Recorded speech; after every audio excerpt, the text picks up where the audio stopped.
안녕하세요. 미국 주식을 사는 미수달입니다. 오랜만에 영상으로 다시 찾아뵙는데요. 저의 개인적인 일로 인해서 영상을 못 올려드린 점 죄송하고요. 그럼 본론으로 들어가서 지금 증시 상황에 대해서 한번 얘기를 해볼게요. 지금 다우지수라든지 S&P 500, 나스닥이 연 며칠째 올라가다가 지금은 하락을 하고 있죠. 일단 하락하는 원인은 일단 연준들의 의원들의 말을 한번 볼게요. 일단 클리브랜드 연은 총재는 올해 몇 번 50bp 인상을 예상을 하고 있고요. 동시에 지금 QT도 같이 간다라는 거죠. 양적 긴축도 같이 가져갈 수밖에 없습니다. 왜냐하면 차트를 통해서 한번 볼게요. 제 2년물 차트를 보면 2년물은 계속 올라가고 있죠. 지금 2년물은 왜 계속 올라가겠어요? 당연히 지금 패드워치를 보여드릴게요.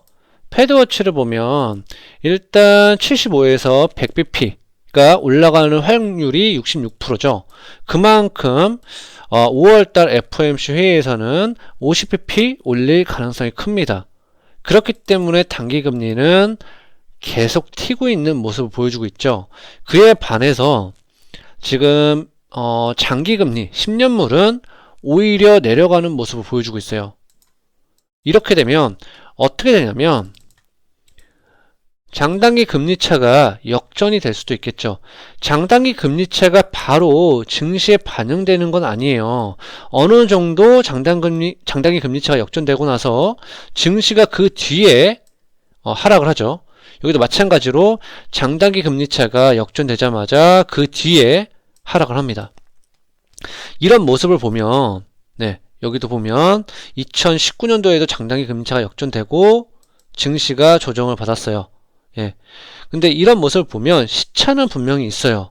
다만 장단기 금리차가 스프레드가 역전이 되면 예전에도 한번 설명드린 적이 있는데 장기 금리는 보통 대출 금리죠. 그리고 지금 단기 금리 같은 경우는 은행들한테는 예금 금리예요. 그럼 이게 바로 예대 마진이죠. 은행들의 바로 마진이에요. 근데 이게 역전되면 은행들의 수익성이 악화가 되겠죠. 그러면 어떻게 되죠? 가뜩이나 지금 유동성 공급을 줄이고 있는 상황이죠.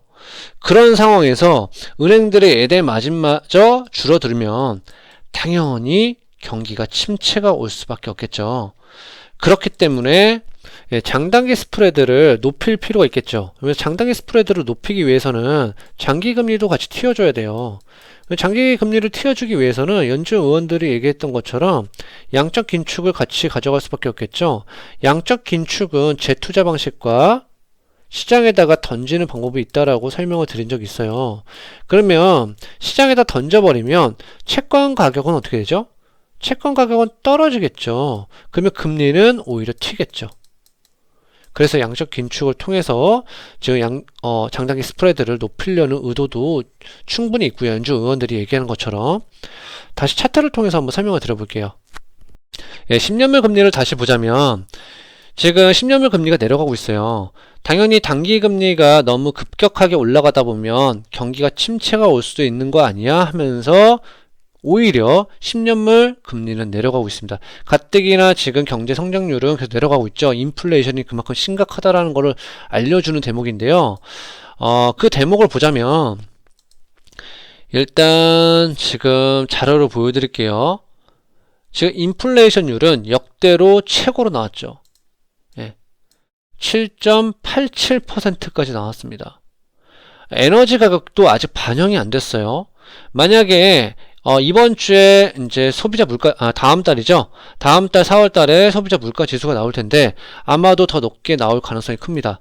또한 지금 보자면 경제 지표를 보면 아직까지도 케이스실러 주택가격 지수도 높은 수치까지 와 있고요. 그리고 임금 상승 여지도 보면 아직 발표는 안 됐지만 임금 상승도 여전히 크다라는 걸 보여줄 수 있죠. 그만큼 지금 예상치가 5.5%잖아요. 아직 발표는 안 됐어요.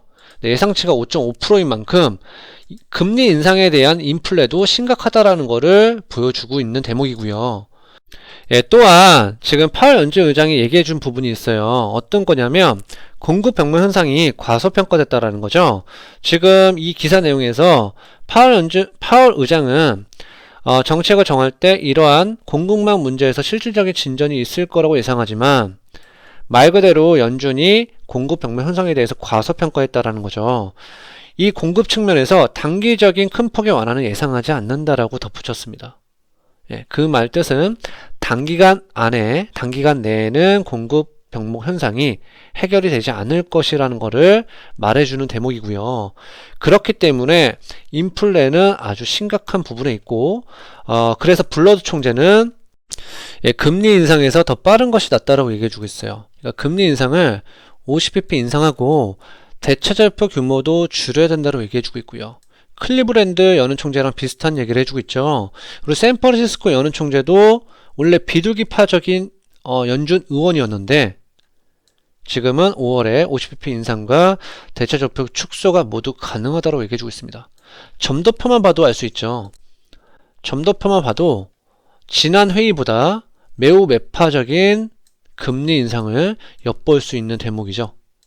예. 그렇기 때문에 주식 투자함에 있어 여러분들이 보수적으로 보셔야 될 것 같고요. 과매도가 된 상태가 아니라면 좀 더 한 발 뒤에서 지켜보는 게 좋을 것 같습니다. 2017년도랑 17년도, 18년도를 보시면 금리 인상을 하더라도 성장이 같이 나와줬죠. 그래서 주식시장도 같이 올라갔어요. 근데 지금은 이때는 물가가 낮았어요. 2017년도, 2018년도는. 근데 지금 물가가 아직도 해결이 안 된 상태죠.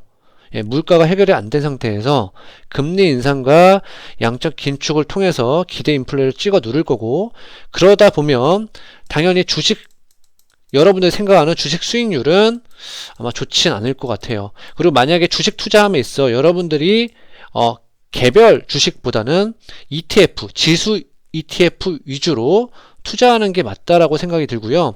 이건 저만의 개인적인 생각이기 때문에 참고만 해주시면 좋을 것 같습니다.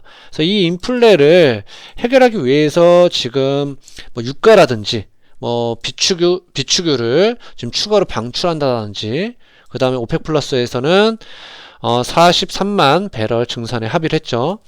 이렇게 되다 보니까 지금 원유 가격은 내려가고 있는 모습을 보여주고 있어요. 한 3% 정도. 예, 그리고 지금 물가를 해결하기 위해서 기사 내용을 보면 미중 갈등을 어느 정도 해결할 수 있는 관세 면제를 부활했죠. 그래서 어떻게든 국제적인 공조로 인해서 물가를 해결하기 위한 모습들을 보여주고 있습니다. 결국에 인플레는 잡을 거라고 생각은 들지만 이 인플레 수치가 쉽게 내려오는 거는 쉬워 보이지 않아요. 그러면 긴축을 할 수밖에 없고 그 과정에서 주가 수익률은 별로 좋지 않을 수도 있다라는 거를 여러분들 알고 계시면 좋을 것 같고요. 그래서 저 같은 경우는 개인적으로 지금 현금 비중을 50% 정도 늘린 상태를 가지고 있습니다. 그래서 저의 개인적인 생각이기 때문에 참고만 해주시면 감사하겠고요. 그럼 오늘 영상은 이만 마치겠고요. 영상을 자주 못 올려드렸는데 이제 다시 영상 자주 올릴 수 있도록 노력해 보겠습니다. 그럼 다음에 만나요. 안녕.